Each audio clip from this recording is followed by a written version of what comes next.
¿Qué comunica el gobierno con respecto al tema de la ANI, que hoy su presidente informó que por un tiempo se suspende lo que son nuevos emprendimientos y el financiamiento de ellos? Simplemente una pausa en un proceso. Ustedes saben, estamos en plena discusión de la ley presupuestal, estamos enfrentando una situación que exige sacarle punta al lápiz y hacer los números con mucha precisión. Entonces simplemente mientras se redefinen algunas prioridades y algunas asignaciones de recursos, se puso unos puntos suspensivos en un proceso, pero el proceso sigue adelante. Aquí no hay nada que se esté desmontando. Más aún, la ANI es una agencia enormemente importante para este gobierno. Recuerden que la ANI estuvo detrás de la producción de kits de testeo para el coronavirus, que la ANI organizó el desafío que permitió fabricar respiradores, que la ANI ahora está interviniendo en estos nuevos tests para identificar a la gente que estuvo contaminada. Es decir, la ANI es una parte esencial de todo el sistema de ciencia, tecnología e innovación en Uruguay. De hecho, incluso en la ley de urgente consideración le hemos prestado especial atención, vinculándola al Ministerio de Educación para que forme parte de un proceso que estamos decididos a impulsar, que es el fortalecimiento del sistema científico-técnico. Tenemos ese sueño, que creo que es un sueño bien realizable, de cambiarle el nombre al Ministerio de Educación y Cultura y que se pase a llamar Ministerio de Educación, Cultura y Ciencia, en un marco de revalorización de la actividad científica, y hemos acercado a la ANI a ese proceso. De modo que, no sé, a veces se dicen por ahí cosas que no coinciden mucho con lo que está pasando. Lo que está pasando simplemente es un reacomodo en un proceso que sea... Ahora, ¿por qué se quedó sin dinero la ANI justamente para este ejercicio?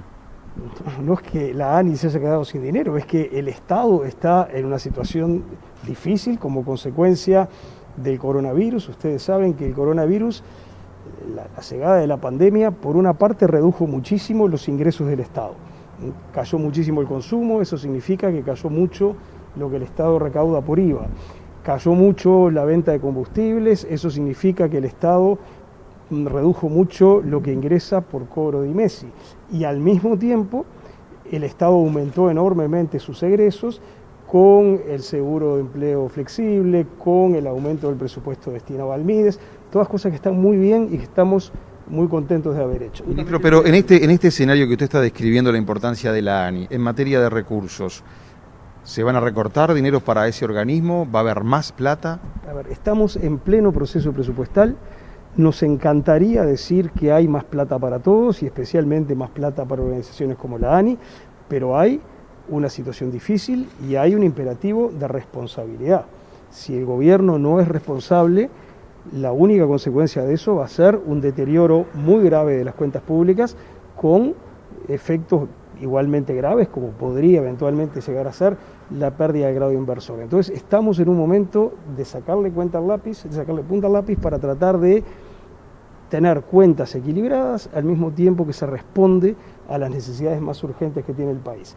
En un esquema en el que estamos seguros que todo esto va a ser transitorio, que Uruguay tiene todas las condiciones para en muy poco tiempo retomar la senda del crecimiento económico y entonces que volvamos a contar con más recursos. Justamente fue una propuesta del gobierno potenciar la ANI. El presidente en el debate decía de potenciar la ANI. Usted dice que es un punto suspensivo nada más. Por supuesto, y por eso en la LUC la ANI está presente e incorporada a un proceso que es enormemente importante para el gobierno.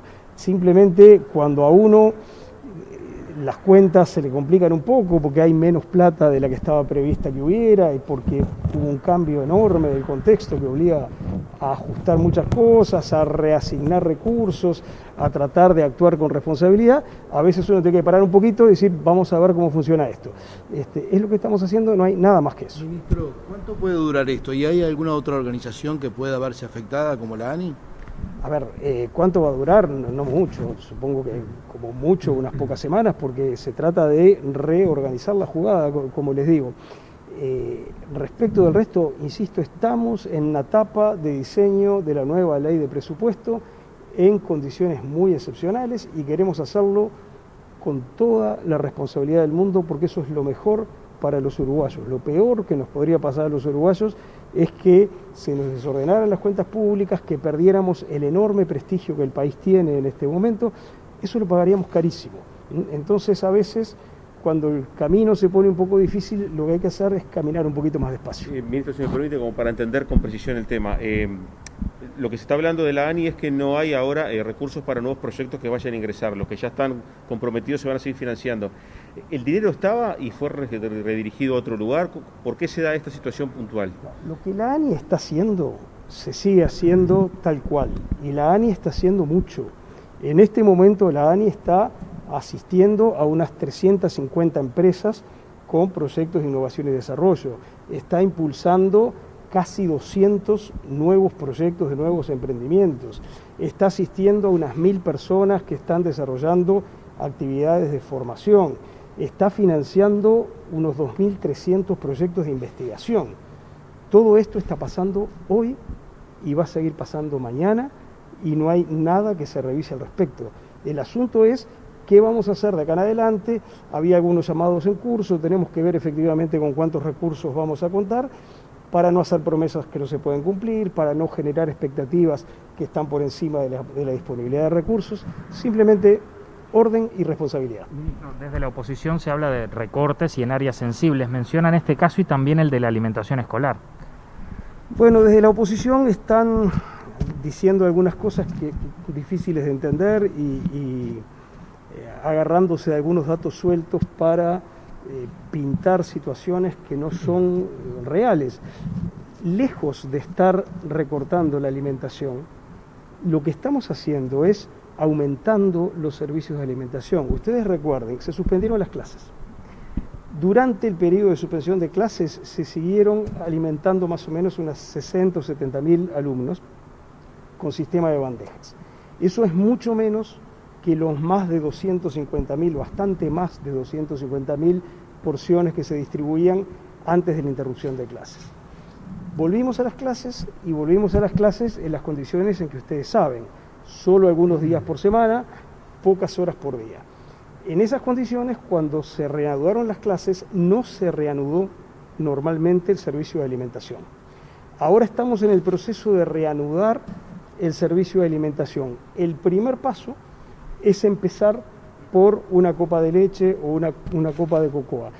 Todavía no acompañada del alimento sólido, porque hacer esto implica un esfuerzo organizativo, logístico, complejo, y en este momento el asegurar las condiciones de seguridad sanitaria, el distribuir el alcohol en gel, todas esas cosas que estamos haciendo están exigiendo mucho esfuerzo.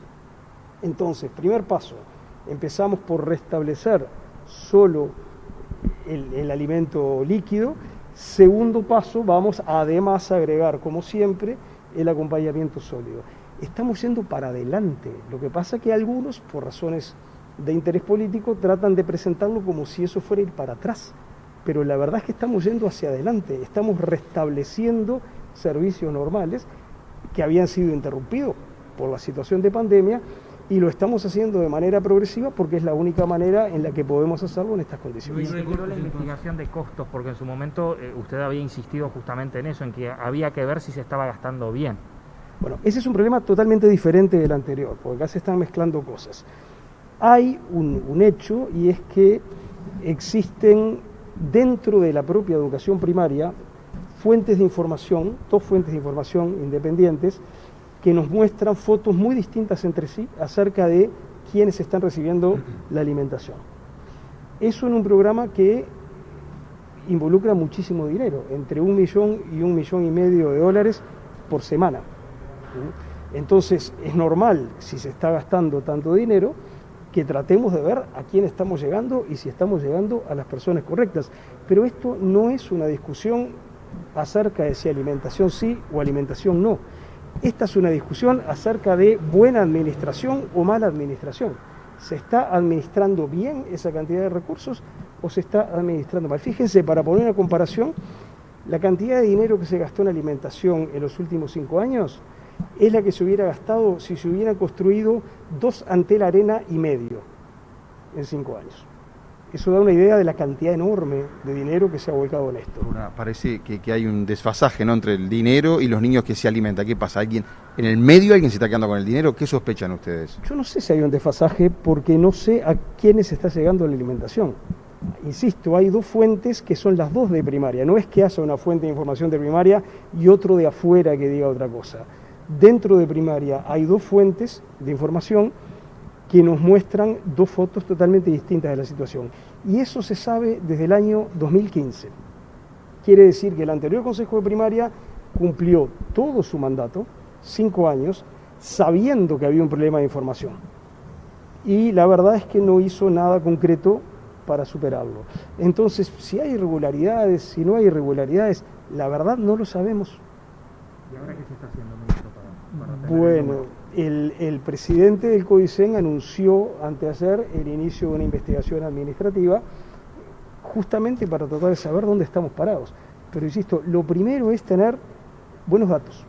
Después veremos, capaz que está todo en orden, ¿eh? ¿Quién lo sabe? Simplemente consultarle con los brotes de COVID-19 que han habido aquí en la capital, cómo influyen en la reactivación de algunos sectores, por ejemplo, concretamente en el teatro, ¿cómo se está? Bueno, eso se está evaluando precisamente en estas horas. Tenemos esa especie de maldición de que cada vez que estamos a punto de inaugurar los teatros pasa algo. El tema está en manos del grupo de asesores científicos y vamos a ver qué es lo que sale de ese grupo para ver qué decisiones tomamos. ¿Hay riesgo para las clases? ¿Podría darse algún paso atrás por estos brotes? A ver, de momento no hay nada que nos empuje en esa dirección, pero como decimos siempre, no lo excluimos. Si en algún momento entendemos que para asegurar la situación sanitaria de los uruguayos hay que dar un paso atrás, lo daremos. De momento no estamos en esa situación, lo que estamos haciendo es monitoreando con mucho cuidado, hora a hora, qué es lo que está pasando con el tema del COVID, especialmente hoy en Montevideo.